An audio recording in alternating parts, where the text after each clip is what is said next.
What's going on, everybody? Welcome in the Vikings Now by Chat Sports. My name is Patrick Siepman, and welcome into our weekly live show. We're going to be breaking down the latest on your favorite football team. We're going to be talking some extensions with Josh Metellus, Blake Cashman, going over the Vikings' opponents for next season. Then also, I do want to deep dive into why the Vikings did not select a cornerback or a safety in the 2025 NFL Draft. All that coming up on today's show, but before we do so, if you guys love the Minnesota Vikings, hit me with a skull down below in the comments section.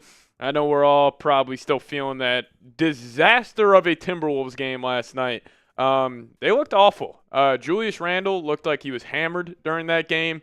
When I was watching it with one of my coworkers here, Marshall Green. We were just joking around, like, how many times do you see Randall just hands on his knees, looking disengaged? He was awful defensively, so definitely a rough game for the Timberwolves last night. But if you guys could, give me a skull down below in the comments section. Shout to Rocky, Jacob Morales in the building. Corey Miller saying it's the best time of the week. It's my favorite time of the week, Corey, I'll tell you that. Dan in the building. Shout out to you. Craig's in the house. And then we also got Richard Sherman. Shout out to Sherm, and then also John Corey Miller, and Cohen B. All of the real ones in the building. Appreciate you guys tuning in, and I appreciate all the real ones who tune in during the dog days of the offseason as, there's not a ton going on with the Minnesota Vikings. We did have some big NFL news, though, earlier today. The Dallas Cowboys traded a third-round pick for George Pickens, so some more talent in the NFC. I actually like the move for Dallas. They needed that second wide receiver next to CeeDee Lamb, and I could have imagined being a DB on an opposing team being like, all right, you guys got to match up with CeeDee Lamb, George Pickens. It's just another great wide receiver duo we have here in the NFL. So if you guys love the Vikings, hit me with a skull down below in the comment section. And while you guys are doing so, speaking about the Vikings roster heading into the next season, top to bottom, if you guys could, give the Vikings a Madden rating. Scale it 1 through 99. My answer for this, I don't know if they're cracking the 90s, but they're definitely in the high 80s in my opinion. I would probably go 89 overall. That's probably where I would put it. Probably 89 overall team right now. Maybe that's a little rich. Maybe I'm underestimating this ball club, but I think top to bottom, they got one of the best rosters in the whole league. I think it's top 3 in the NFC, just behind the Eagles and our division rival, the Detroit Lions. But I'd probably say top to bottom, very, very solid. I'd give it about a 89 overall. As Corey Miller saying, overall 89, offense 91, defense 88. I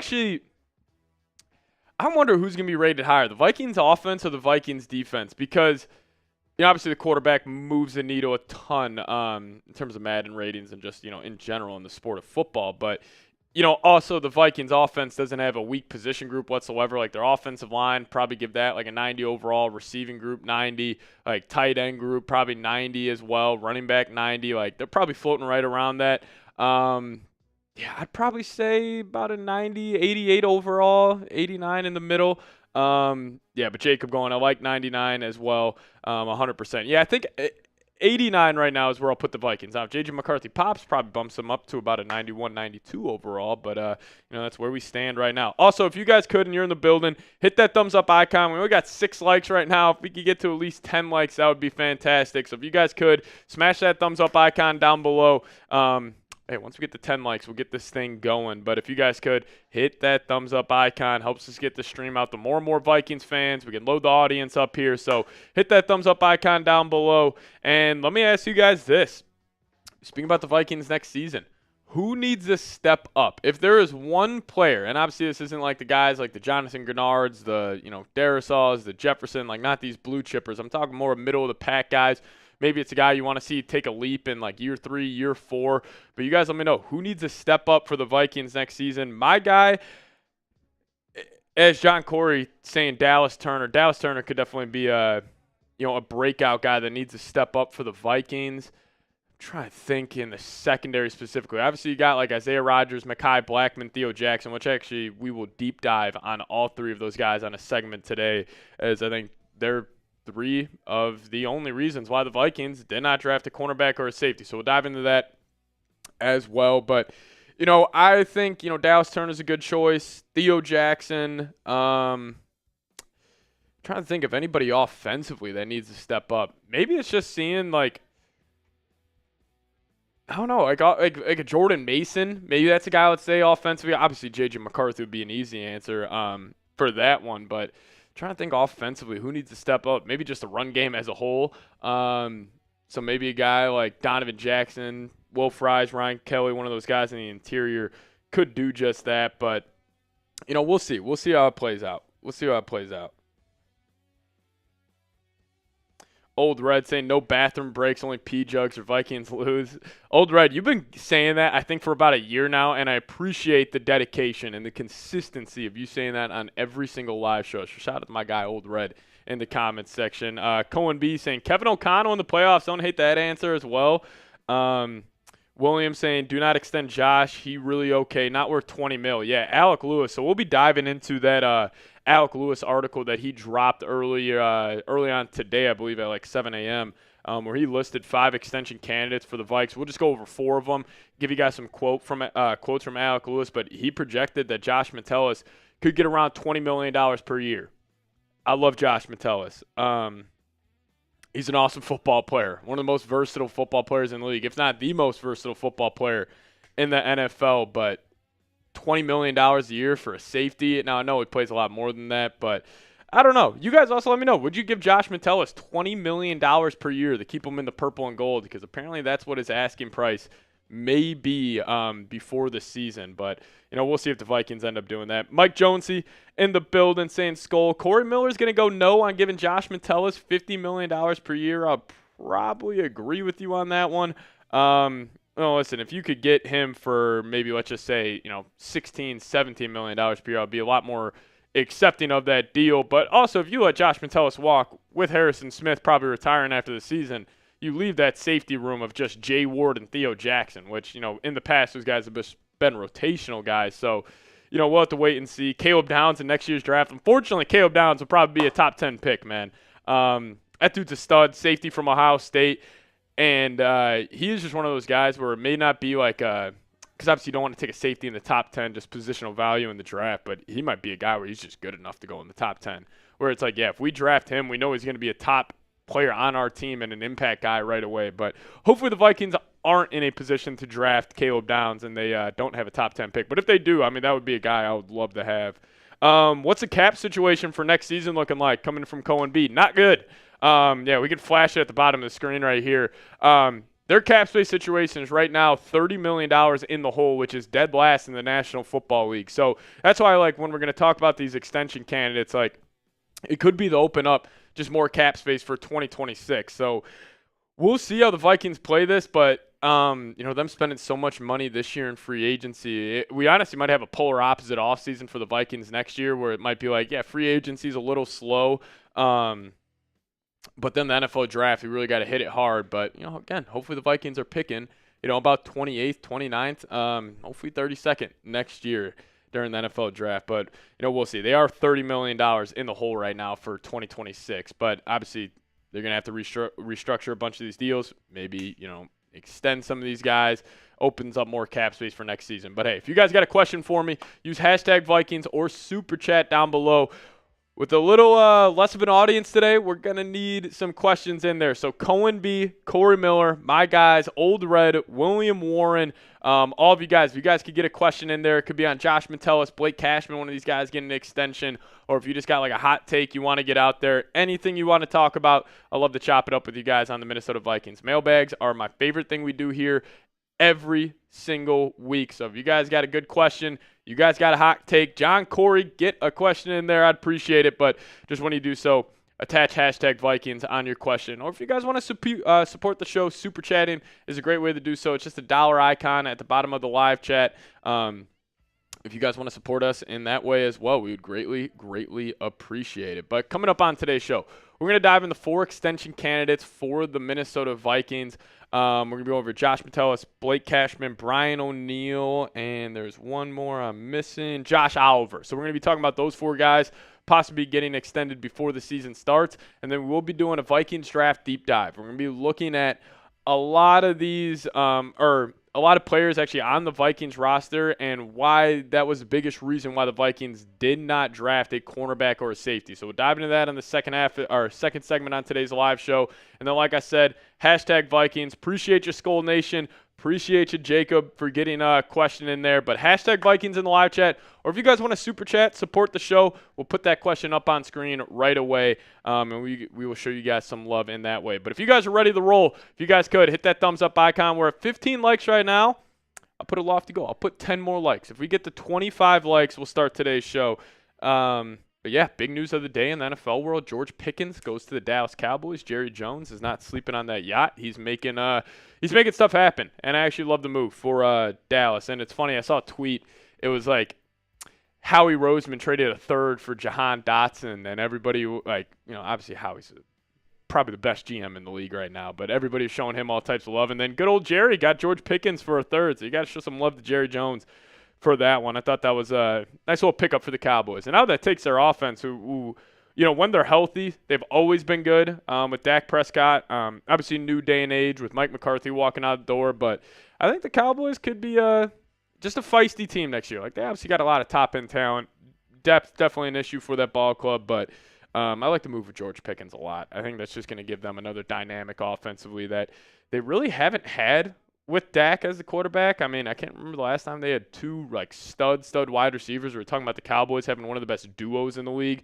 Really don't remember the last time we could say that. But I think George Pickens, CeeDee Lamb, I mean, that's up there with Jefferson and Addison, Higgins and Chase, Devontae Adams and Puka Nacua, in my opinion, is still the best wide receiver duo in the league. I know you guys don't like me saying that with Jefferson and Addison, but that's how I feel. But if you guys could hit that thumbs up icon, we need 3 more likes, and we'll dive into 4 extension candidates for the Minnesota Vikings. So hit that thumbs up button, just 3 more likes, and we'll dive into it. But Big O Beast, what's going on, man? Hi, Pat. How you doing? We're doing all right today. Still upset about that Timberwolves loss last night. And honestly, when Curry went out, that game just kind of lost a lot of juice anyways. But that was a rock fight basketball game at its finest. Timberwolves just can't make a shot. So hopefully this is just a mental block that, maybe they have a hot first half next game. They kind of move past that. But I don't know, just the mental side of shooting a basketball is, in my opinion, at least 60% of it. Like, you can put up all the reps you want. It just really comes down to mentally. Like, are you able to step in, knock down some jumpers? Because you think about these guys on the Timberwolves, they're great shooters, and they just haven't shot well the last 2 games. I think they're like 12 of 70 or something like that from beyond the arc the last 2 ball games, Game 7 and obviously Game 1 against the Warriors. But we just need 1 more like, and we'll dive into today's show, talking about some extension candidates and also breaking down the schedule and some opponents for the Minnesota Vikings. So hit that thumbs up icon.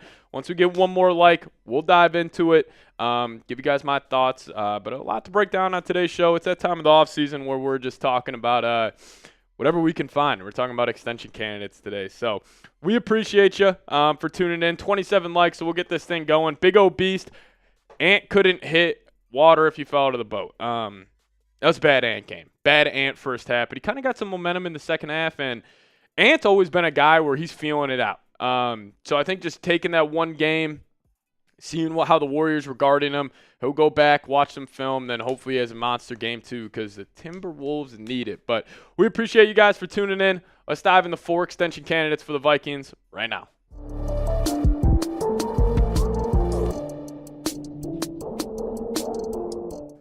What's going on, everybody? Welcome to the Vikings Now by Chat Sports. I'm your host, Patrick Siepman, and coming up on today's show, we're going to be talking about 4 extension candidates for the Minnesota Vikings. Shout out to Alec Lewis, beat reporter for the Vikes with The Athletic. He wrote up an article talking about guys that could get extended before the season, so we'll dive into that, share with you some quotes that Alec had on these players as well. But then also, the Vikings, they got one of the toughest schedules heading into next season, at least just in terms of strength of or in terms of the record of the teams they're playing this season, very high up on that list. So we'll dive into their opponents on the second half of today's show.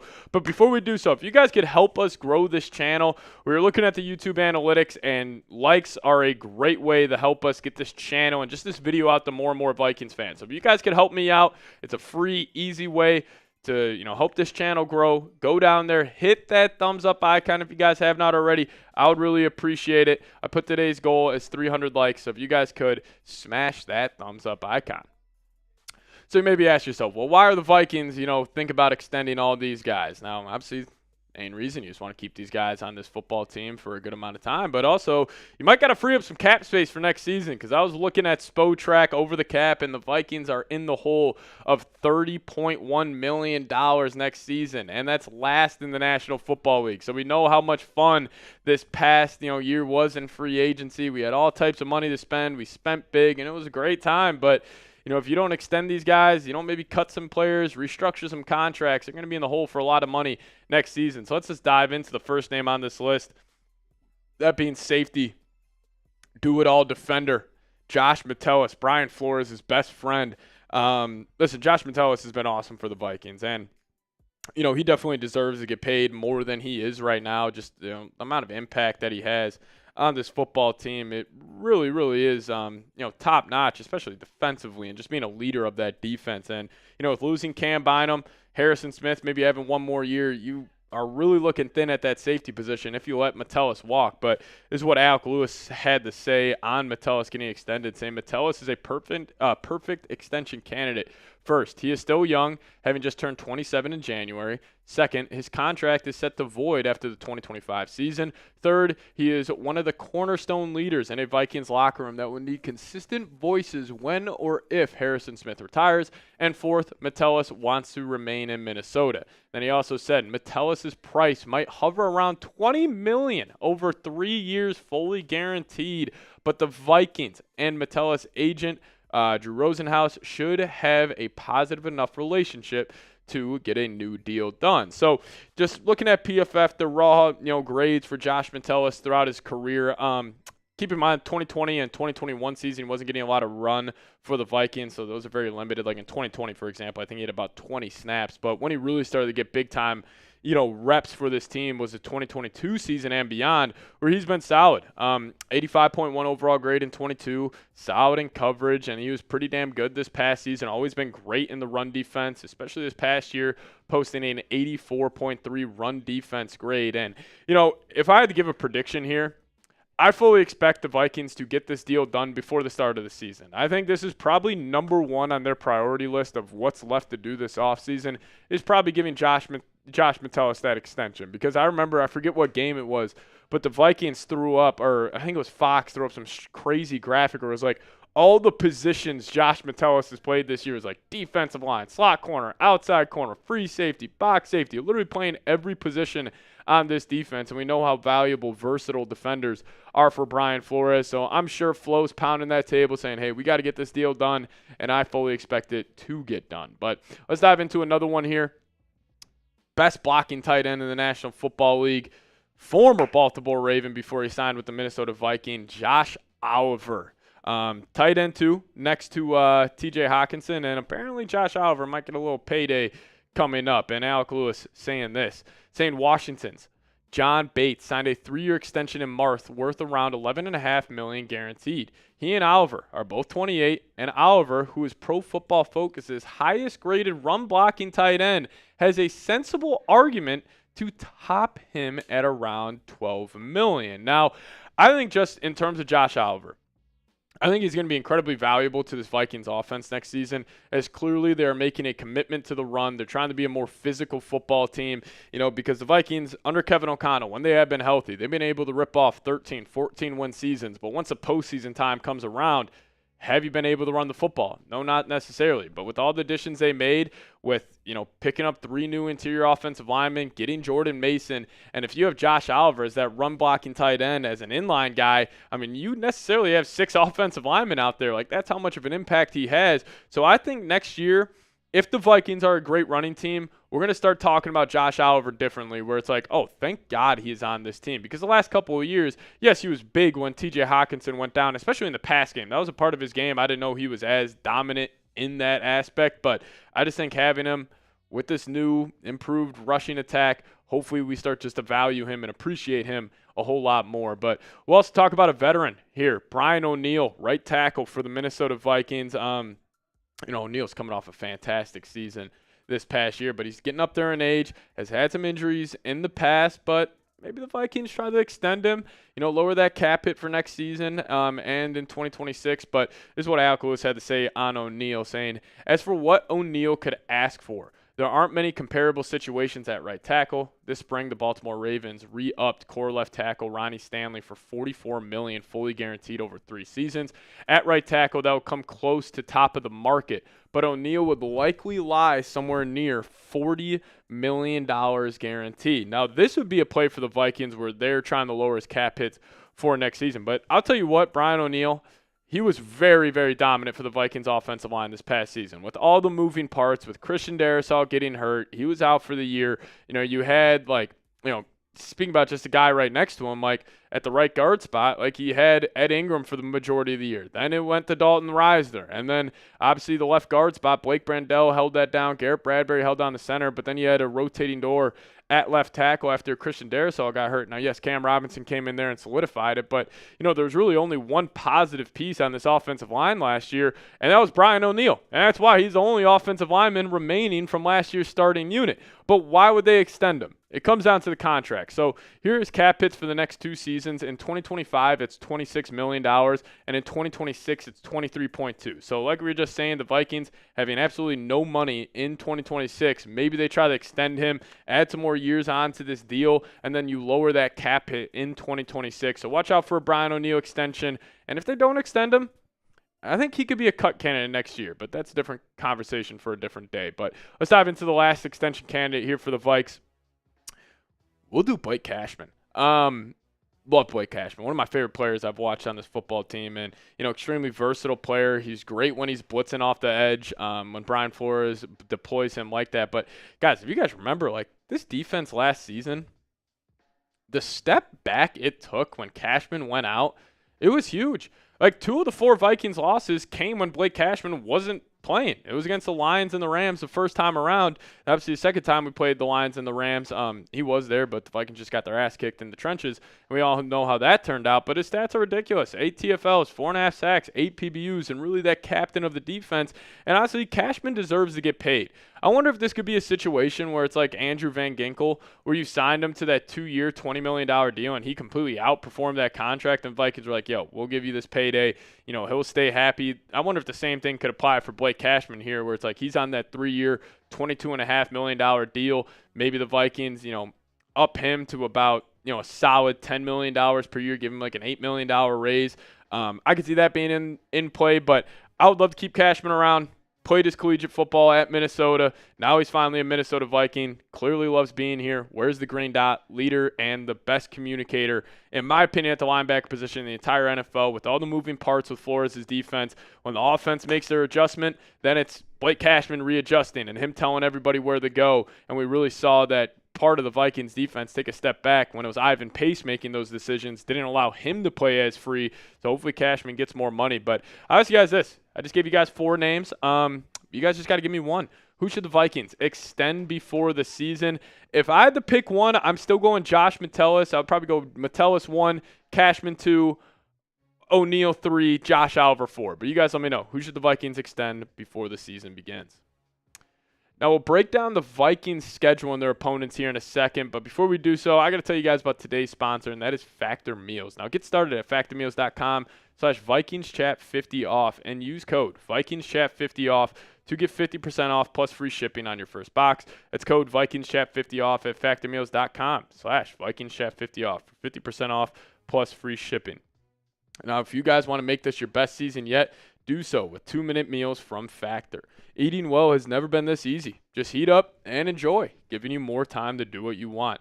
Get outside instead of prepping and cooking indoors. Factor meals arrive fresh and ready to eat, and it's perfect for any active or busy lifestyle. Now, here at Chat Sports, sometimes we don't get out of the office till about 7, 8 o'clock at night, and when I get home from work, I don't always feel like making a home-cooked meal, and that's where Factors came in and it has completely changed my life. I love their blackened salmon. It's delicious. They got a ton of different options, and if you guys just give them a chance, you guys will love them. I promise that. So get started at factormeals.com/VikingsChat50off and use that promo code VikingsChat50off to get 50% off plus free shipping on your first box. That's code VikingsChat50off at factormeals.com/VikingsChat50off for 50% off plus free shipping.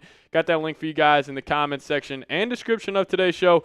But if you guys could, give Factor a chance today. All right, let's dive into the Vikings schedule here because, there's a lot of talk the past week, like how many international games are they playing?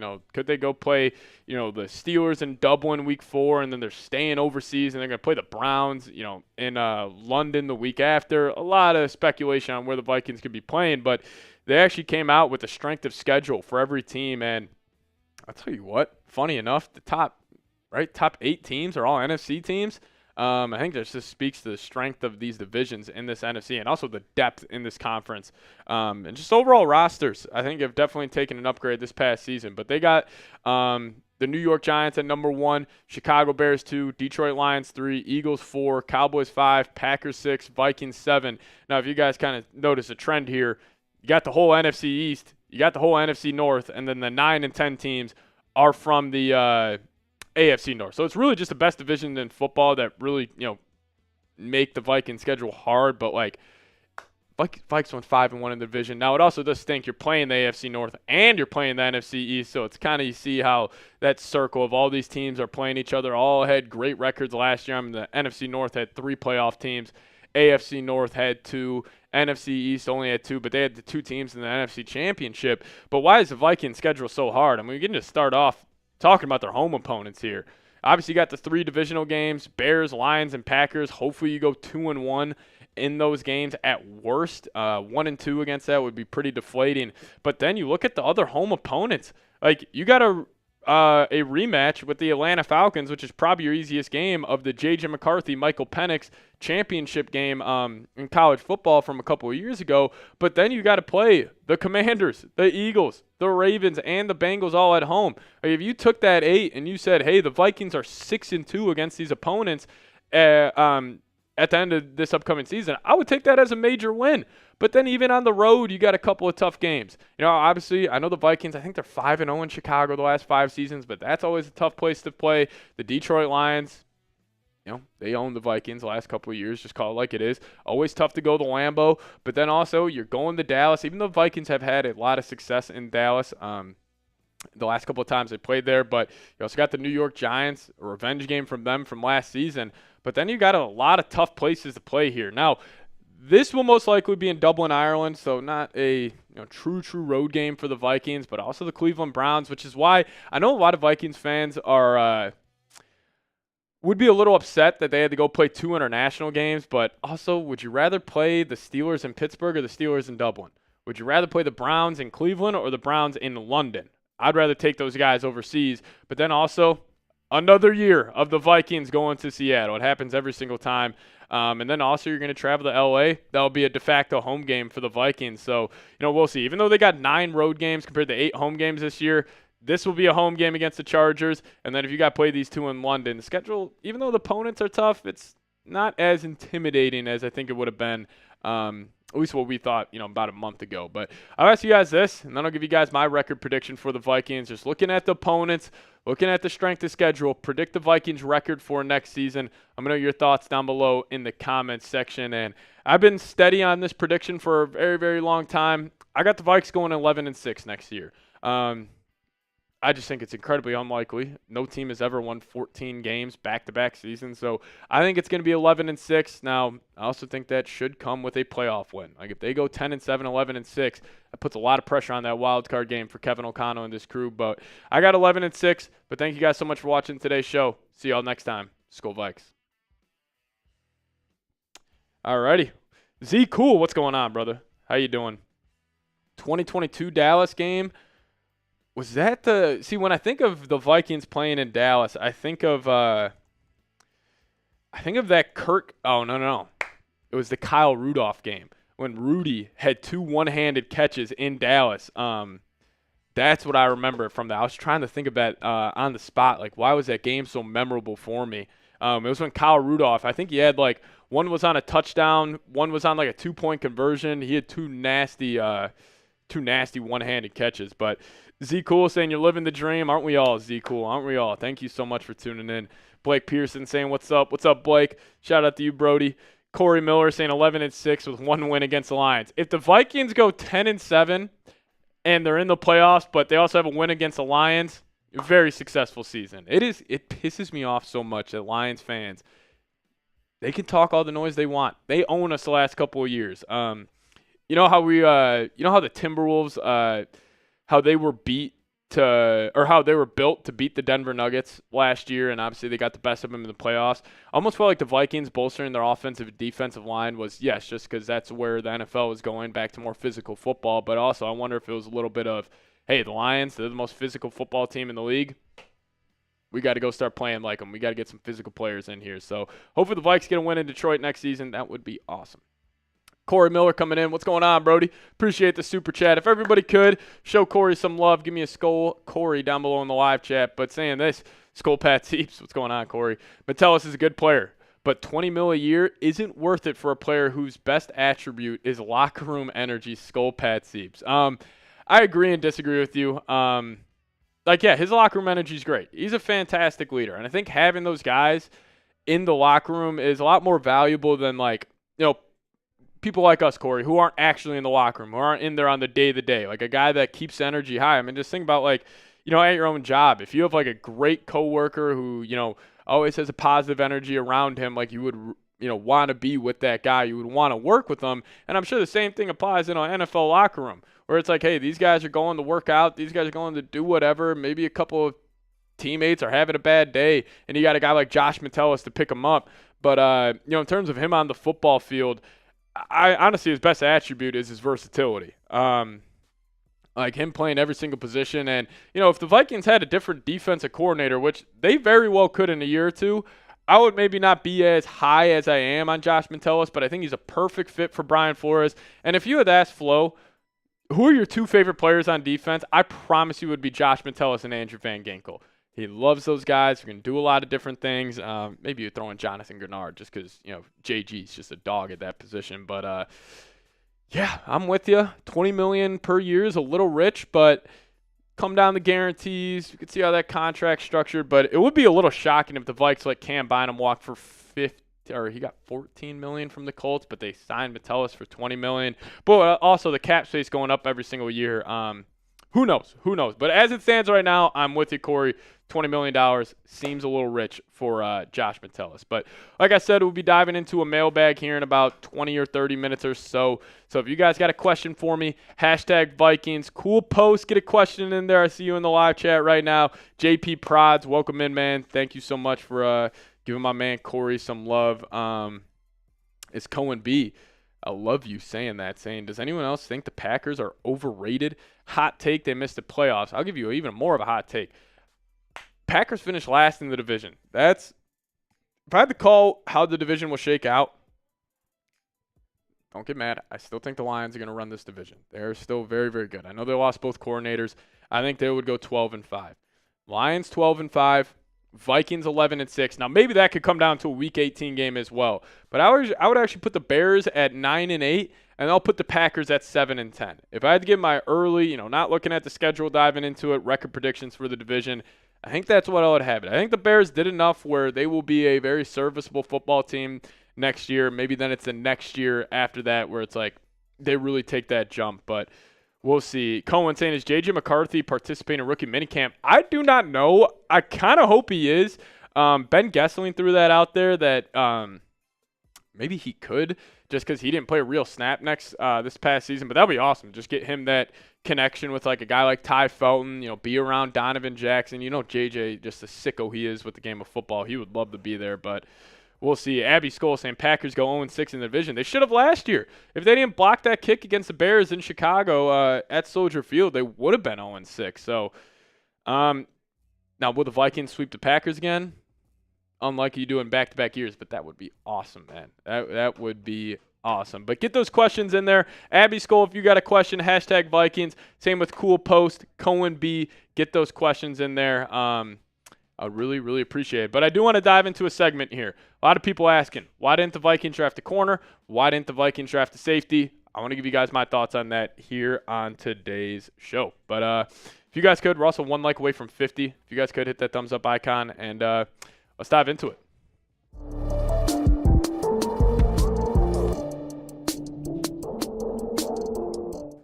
The big question that Vikings fans are asking following the 2025 NFL draft is, why didn't the Vikings draft a cornerback or a safety? Because clearly that was a big position in need, and they decided to go in another direction with all of their draft picks. So welcome in the Vikings Now by Chat Sports. My name is Patrick Siepman. On today's show, why the Vikings decided not to draft a cornerback or a safety in this past year's NFL draft. So let's just quickly look at how the draft ended up shaking out. Obviously took Donovan Jackson in round 1, offensive guard from Ohio State. You ended up getting the speedy wide receiver Ty Felton from Maryland in round 3. Then you went Tyrion Ingram Dawkins, defensive tackle from Georgia.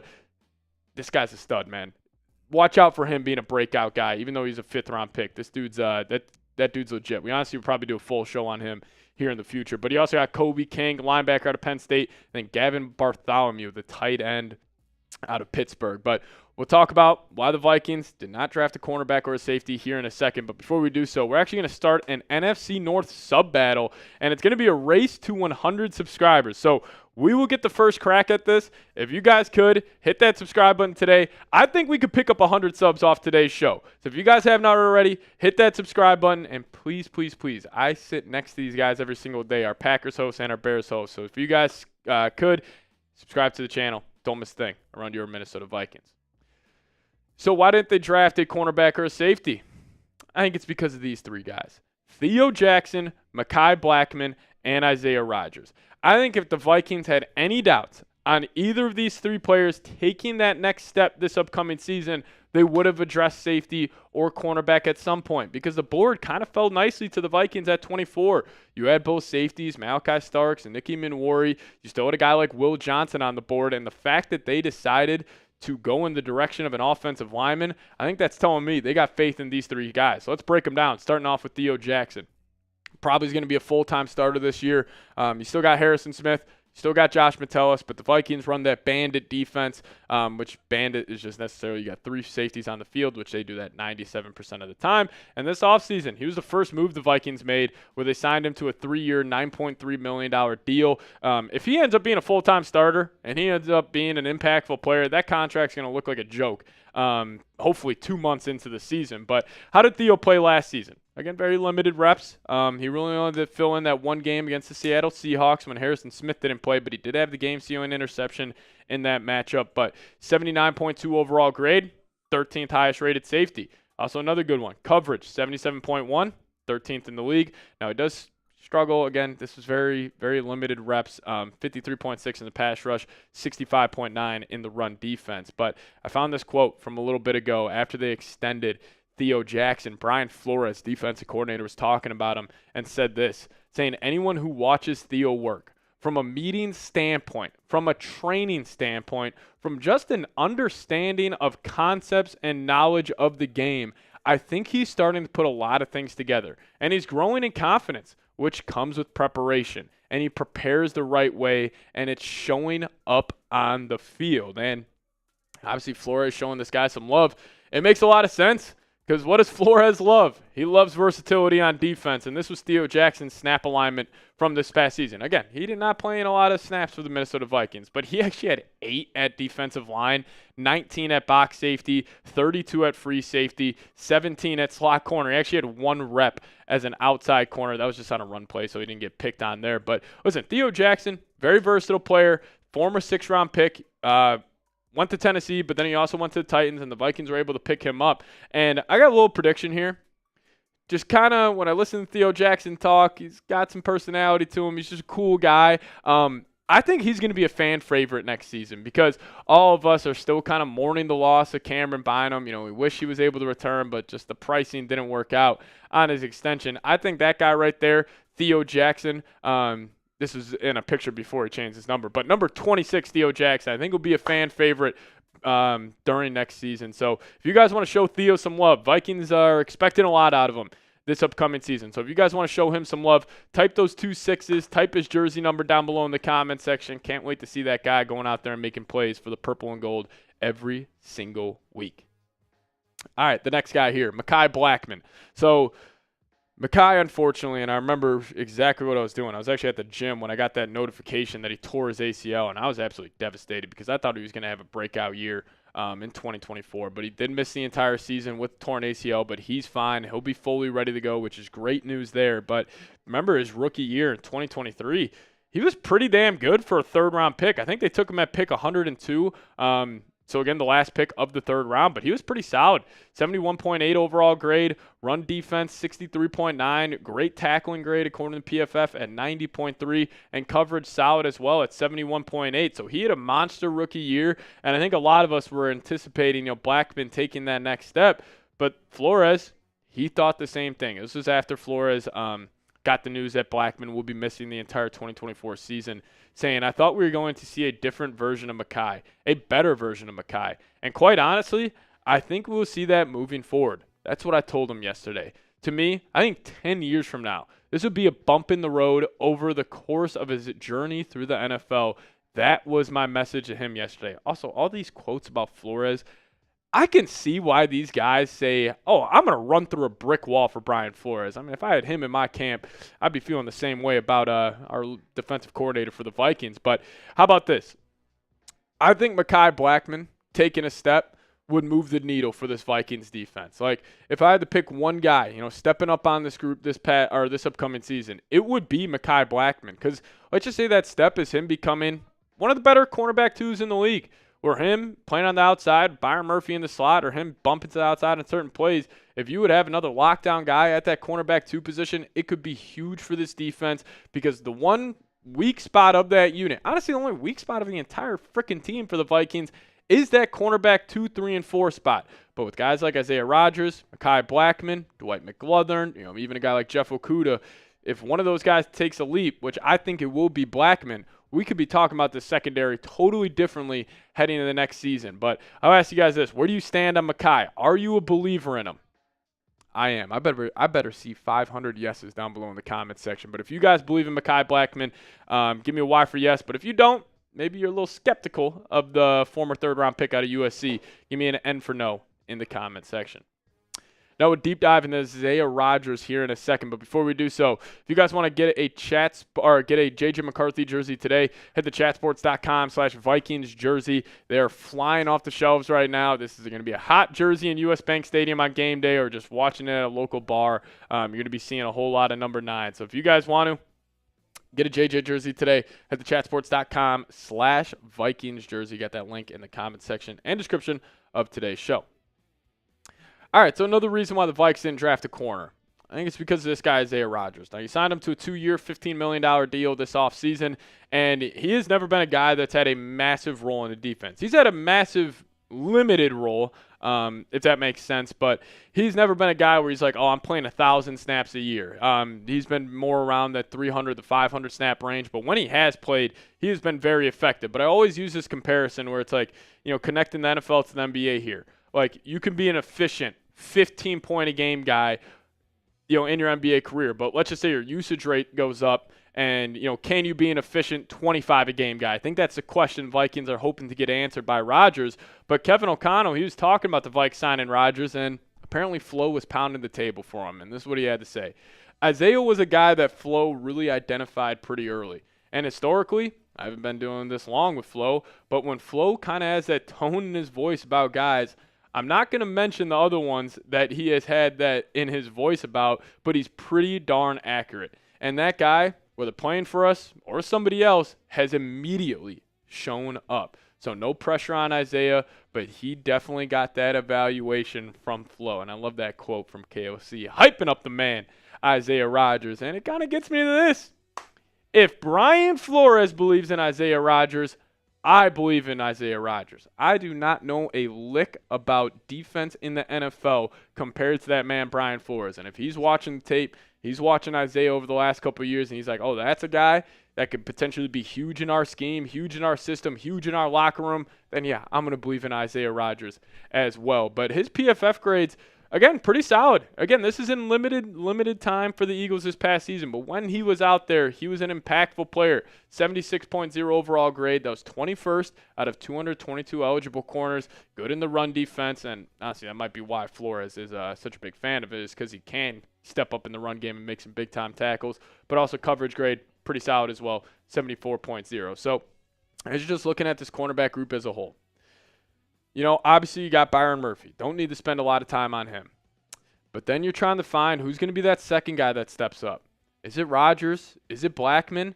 Or maybe if Blackman or Rodgers goes down, like could it be a guy like Okudah, Dwight McGlothern stepping up? Now, I will say with this, watch out for Stephon Gilmore getting signed maybe in August. If he's still out there, I could see the Vikings, head into that. But if I had to pick one guy who needs to step up, probably going to go Mekhi Blackman. But you guys let me know who needs to step up for the Minnesota Vikings next season. And we'll see you guys next time. As always, Skol Vikes.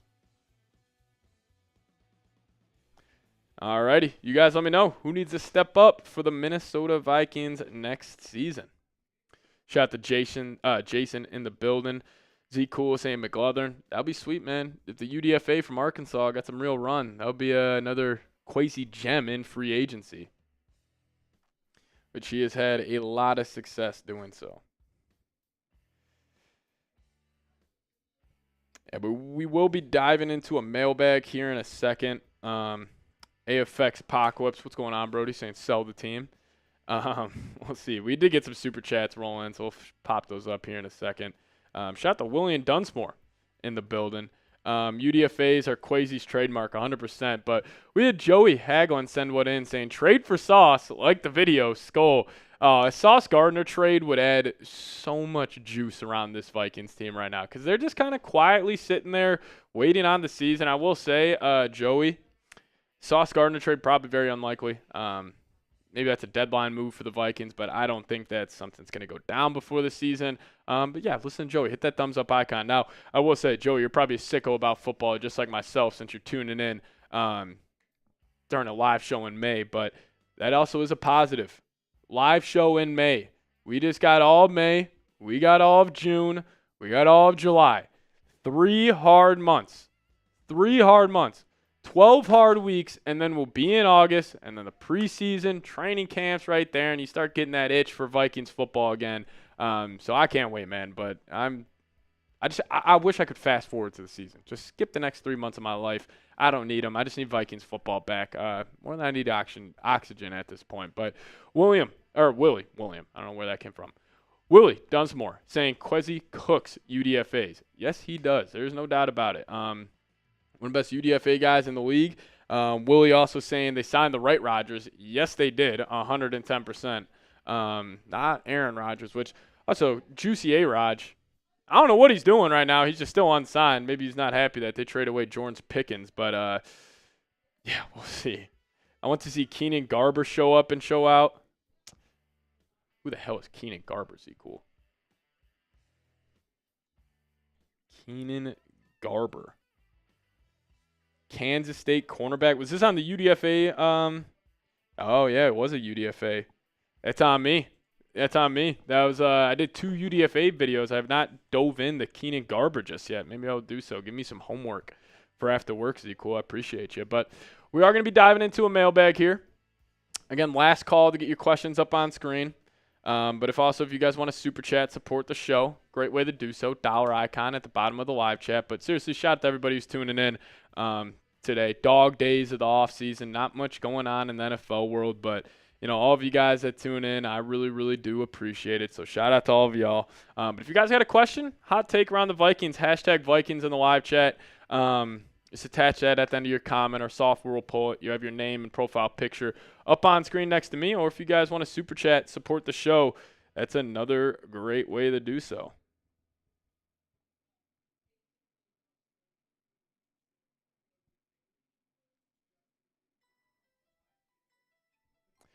Bada bing, bada boom.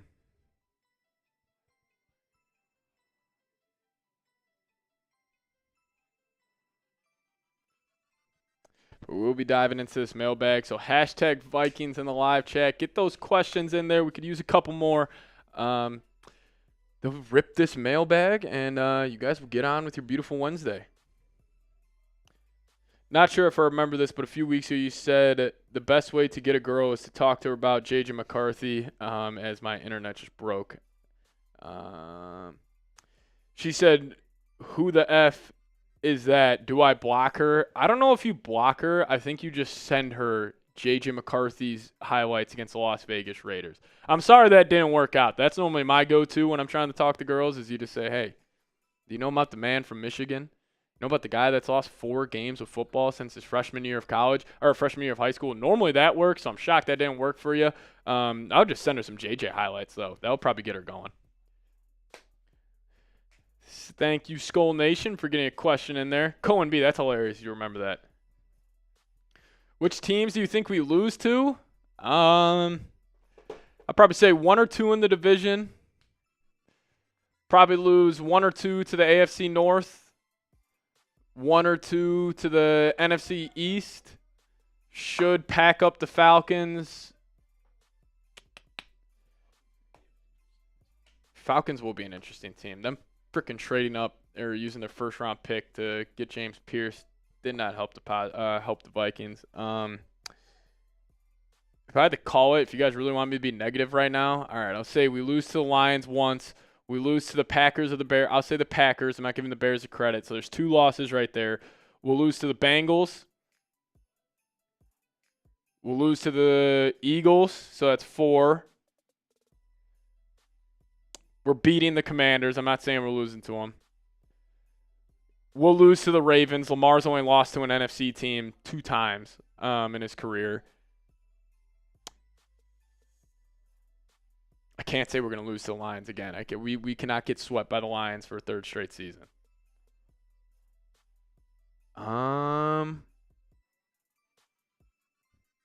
Maybe the Vikes are going 12-5. I can't think of another one. Might have to change it. Willie, you see the story about the fan at the gun range in Minnesota hearing someone running through a bunch of ammo, full auto. He was wondering who was blowing so much money. It was J.J. McCarthy enjoying an off day. I did not see that. That's a pretty cool story, though. I did not see anything about that.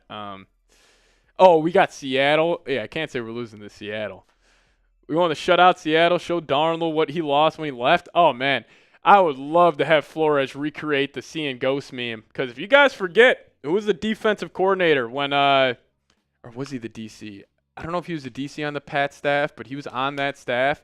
Brian Flores was a part of that team. So hopefully that happens again. That's going to be hell for Darnold going up against that defense. The only thing I don't like, though, is he saw it every single day at practice this past season. So it's not going to be anything crazy that he hasn't seen before. But Z Cool going 9 sacks, hot take. That Seattle offensive line's a little shaky, but and we know Darnold, he kind of gets those happy feet in the pocket. We saw that against the frickin' Rams. But, yeah, we'll see.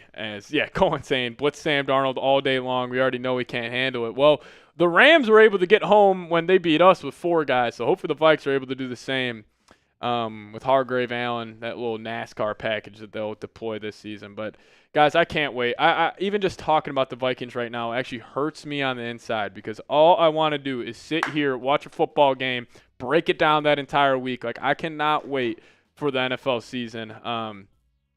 The only thing I'm a little nervous about, though, a little side rant here, is with how tough the Viking schedule is. Like, if they screw them early and they go like, hey, you're in Detroit week 1. And it's like, all right, you're going to come back week 2 and you got the Ravens at home. You know what? Then we'll give you back-to-back home games. We'll give you the Bengals at home. And it's like, all right, then you got to travel across the pond, play the Steelers, play the Browns. I mean, I don't know. I hope they just throw us a bone where it's like, give us the Falcons week 1 at home. Smoke them, but we'll see. Then again, the last time the Vikings had a gimme at home was the 2023 season, was the Tampa Bay Buccaneers, and everybody thought the Bucs were going to be terrible that year. They actually went on and won a playoff game, beat the Eagles, but I remember the Vikes were like 8-point favorites in that game, ended up losing, so that one stunk. But I'm definitely I'm too excited about the year. I honestly, I hate covering the Vikings here because all I think about is them, and I wish I could just shut my brain off, don't think about the Vikings for a couple of months, but hey, we love diving into it, love chopping it up with you guys about this football team. I'm just a sicko about them, and I just I need the season to be here, man. I need it. I can't wait.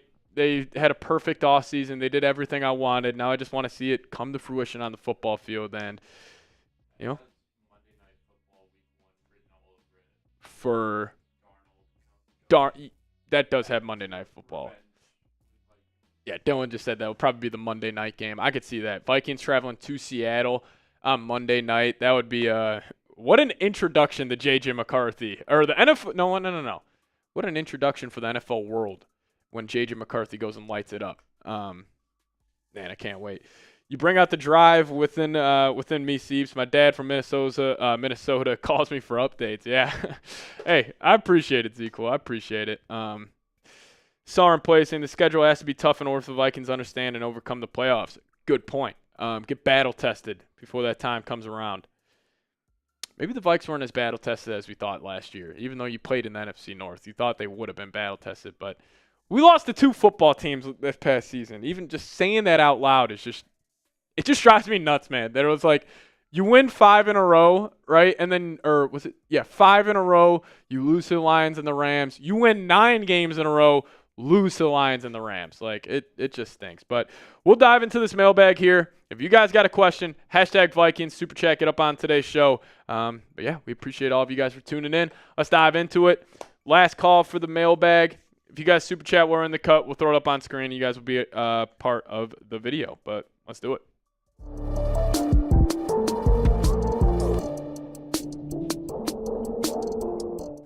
What's going on, everybody? Welcome in the Vikings Now by Chat Sports. I'm your host, Patrick Siepman, and coming up on today's show, we got a good old-fashioned mailbag where I'm just going to be answering your questions about your favorite football team. It is my favorite show we do every week here with just me and y'all chopping it up about the Minnesota Vikings. We're going to start off with a diehard Vikings fan here, Abby Skull. What's going on? Saying #Vikings.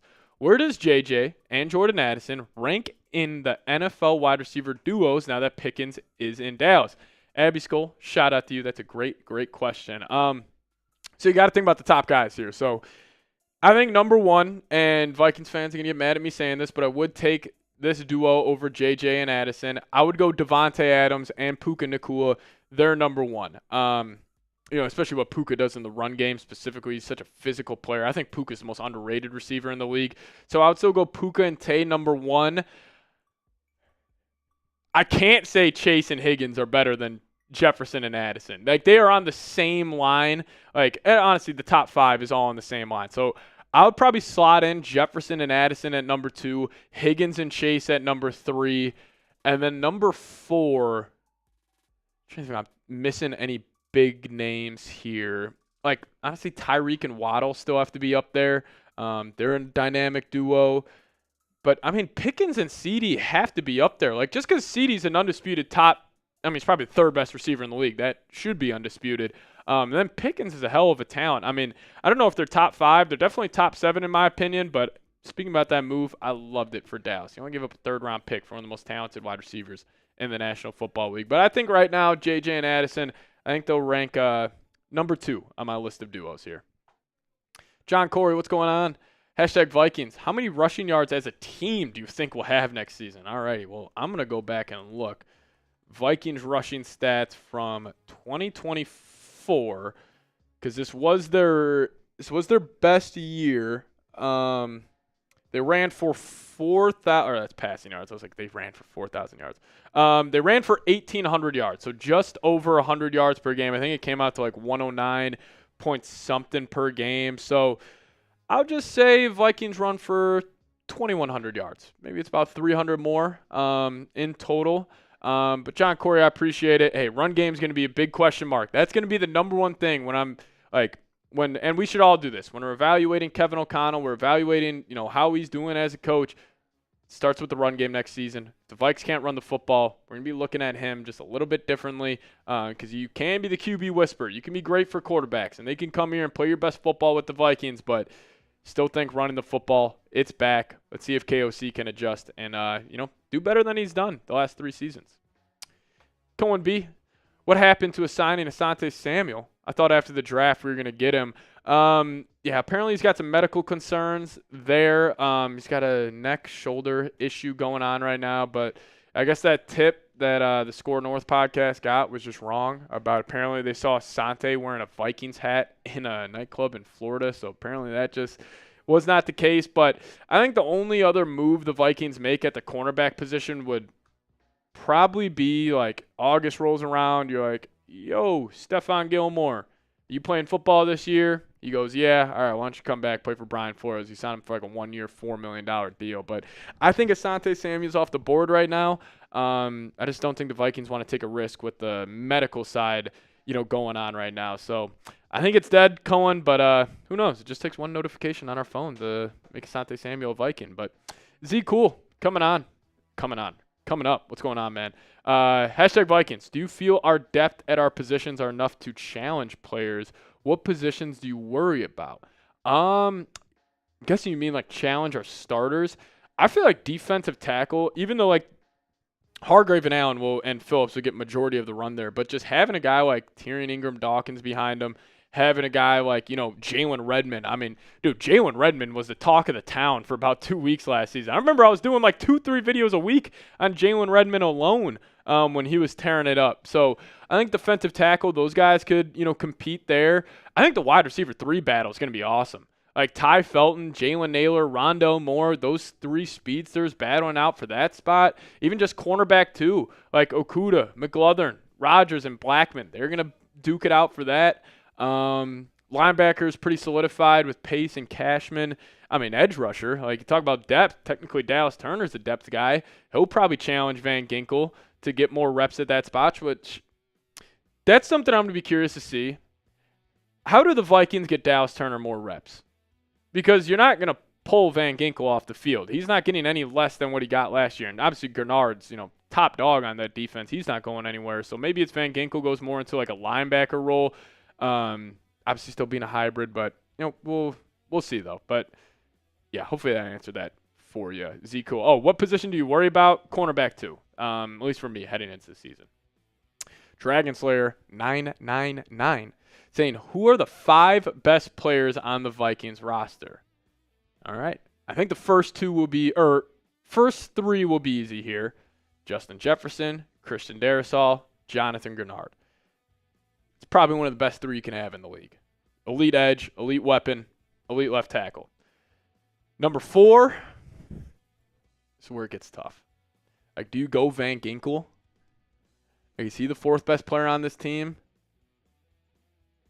I don't know. Or is it one of the new guys like Hargrave or Allen? I'd probably go Van Ginkel 4. But then, like, number 5, now it's like, is it Brian O'Neill, Jordan Addison, TJ Hawkinson? Does he crack that list? All right, let me try to get you a solid 5 here. All right, so you got the 3, Grenard, Jefferson, Darrisaw. I'll go Van Ginkel and Brian O'Neill. That'll be my top 5 guys. But, hey, you guys, name your 5 down below in the comment section. Who are your 5 best players on the Vikings roster? I think the top 3 are undisputed of Jefferson, Darrisaw, and Grenard. But, hey, who's at the 4 spot? Who's at the 5 spot? You guys let me know. I cannot wait to go back and look at these answers here. But name your 5 best players on the Vikings roster for me down below in the comments section. Now we'll get to more questions here in a second, but first I got to tell you guys about today's sponsor, and that is Factor Meals. Now get started at factormeals.com/VikingsChat50 off and use promo code VikingsChat50 off to get 50% off plus free shipping on your first box. That's code VikingsChat50 off at factormeals.com/VikingsChat50 off for 50% off plus free shipping. Now, if you guys are trying to make this your best season yet, do so with 2-minute meals from Factor. Eating well has never been this easy. You just heat up and enjoy, giving you more time to do what you want and get outside instead of prepping and cooking indoors. Factor meals arrive fresh and ready to eat, and it's perfect for any active lifestyle. Here working at Chat Sports, covering the Vikings, takes a lot out of me. And I don't always feel like making a home-cooked meal when I get off of work, and that's where Factors came in and changed my life. You guys see that Texas cheddar burger up on screen right now. It's absolutely delicious. I go to that one a whole lot, but they got a ton of different options from salmon to different types of chicken they have. They got fillets. Like, you guys can really get creative. But just get started at factormeals.com/VikingsChat50 off and use code VikingsChat50 off to get 50% off plus free shipping on your first box. That's code VikingsChat50 off at factormeals.com/VikingsChat50 off for 50% off plus free shipping. Corey Miller, what's going on, Brody? Skull Pat Sieps, Skull Corey Miller. Metellus is a good player, but $20 million a year isn't worth it for a player whose best attribute is his locker room energy. Skull Pat Sieps, appreciate you, Corey. We were talking about Alec Lewis put out an article. Shout out to Alec, does a great job, but he put out an article just saying, some extension candidates for the Vikings, and he floated out the number of $20 million per year for Josh Metellus. Now, I thought that was a little rich. I would hope the Vikings will be able to get him on 17, 18 million, but as it stands right now, Corey, 20 mil is definitely a lot for Josh Metellus. Now, I don't want, obviously, I think his best attribute is his versatility. Can play every position on defense. I remember they showed that graphic after one game. He had snaps at D tackle, D end, linebacker, free safety, box safety, strong safety, literally every single position. But I do think there is a benefit to his locker room energy. Now, just having a guy that keeps the guys' vibes high, just positive energy around him. Metellus has that contagious feel and that contagious personality, which clearly the Vikings value. Because even Kevin O'Connell, even though he already sets the culture, he's always talking about maintaining that culture. We can't let that slip. Even though we said it and we have a great one here in Minnesota, if you don't work at it, it will just go away, just like anything in life. But also you think about having a coworker you love working with who brings energy, and maybe that's his best attribute, which isn't the best thing. But I get what you're saying about $20 million per year, but who knows? A lot cap space goes up every single season. And what if Metellus has a monster year where he's a damn near all-pro player? Maybe 20 mil a year wouldn't be too bad. Skull Nation, what's going on, Brody? Should we make a mid-season trade saying that our CBs struggle and get someone like Ramsey? Yeah, I think that's definitely on the table. I do think Jalen Ramsey will get dealt before the season begins. It's just my prediction on that one. But what if it's a guy like Sauce Gardner? What if the Jets start 0-7? Sorry, producer Dylan, for hearing that. But what if the Jets have a terrible year and they're maybe saying, you know what, we'll go ship off Sauce Gardner, get an extra first-round pick. Maybe he's on the table. And also, guys, I've been saying this. We don't know who's going to be good and bad.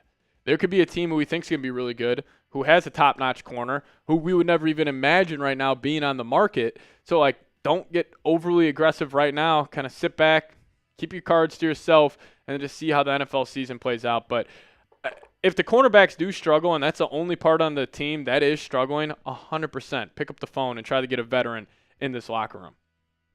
Rocky coming in. What's going on? Saying #Vikings. Do you think they have enough depth on the offensive line given the injury history of some of the free agency signings? Yeah, that was a concern I had just a couple of weeks ago, but I think after the draft, and I know I put a lot of stock into this UDFA class, but having a guy like Logan Brown, the Kansas offensive lineman who's supposed to be a top 100 pick, he'll probably end up making the roster. The guy from Wisconsin, Joe Huber, he's got a ton of versatility as well on that offensive line. But even the free agency pickup of a guy like Justin School, he'll be your swing tackle. But I definitely do understand the injury concern here on the offensive line because, hey, big dog Christian Darrisaw coming off that torn ACL. Donovan Jackson's always been healthy, but he's still a rookie. And then, Ryan Kelly injuries. Will Fry has dealt with some injuries. Even Brian O'Neill's had some injury history. So I don't love the depth, but also if you look at all these other offensive lines in the league, they're not that deep. So a little bit of a concern, but I actually think they got a little more depth than people give them credit for there. Joey coming in. $2 super chat. Appreciate you, man. Saying trade for Sauce. Like the video. Skull. Yeah, go down there, hit that thumbs up icon. But trading for Sauce, this would take a lot to happen. I think this would take the Jets being a disaster this year where it's the house is falling, or the house, or I don't know what I'm saying, the ceiling's caving in, and they're a disaster. And also I think it would take the Vikings starting off 6-1, and they're saying no, we can go win a Super Bowl this year. Let's go try to get a guy like Sauce. But also it would I don't know. It would take a lot of draft capital too. So a lot of things would need to fall into place for the Sauce Gardner trade to happen, but Sauce in the purple and gold wearing that uniform would be absolutely chills, Joey. So appreciate you for tuning in. Corey Miller, what's going on, man? Hot take. I think Tommy Hill, this is everybody's fan favorite here, makes it through rookie minicamp and makes the 53-man roster. So Tommy Hill is actually Travis Hunter's kryptonite. And this is every Vikings fan's kind of best kept secret is this Tommy Hill guy. And so his PFF grades, he only played in 4 games this past season. He was dealing with injuries. But in 2023, he had an 85.3 overall PFF grade. He had 4 interceptions, 1 touchdown listen, this guy's got a lot of natural talent. 6 foot, 200-pound corner from Nebraska. I love that the Vikings picked him up here. This could be a diamond in the rough, but we will see. We will see. Making the roster maybe a little rich, but he could be bad on it with Dwight McGlothern and some of these other guys. So maybe he will. Let's wait and see how he plays in training camp and during the preseason. But that's a guy in the preseason. Tommy Hill. I'll be definitely keep my eyes out for him. Jacob Morales. What's going on, man? How are you feeling about Addison? I'm feeling great about Jordan Addison. He's a fantastic football player. I know we talk about the off the field stuff and all that, but I think he's moving past that in his life. So I feel great about him. Honestly, I think maybe Addison uses that as a learning experience, makes him a better person. And shout out to J.A., man. He's one of the best wide receiver twos in the league. He's got a swagger, and I just love his personality where, obviously you got and I think him and Jefferson, their games complement each other so well, but also their personalities are perfect where Jefferson's and I don't mean this as a bad way, but he just naturally has that about himself where he's look at me. I want the spotlight on me. I am a superstar, which he 100% is, and he deserves that. But then Addison's just kind of cool, sitting in the back. I'm going to let my game talk for itself. So I love Jordan Addison. I'm not trading him this offseason. It would have to take a first-round pick for me to get that done. But shout out to J.A., man. Type those threes down below.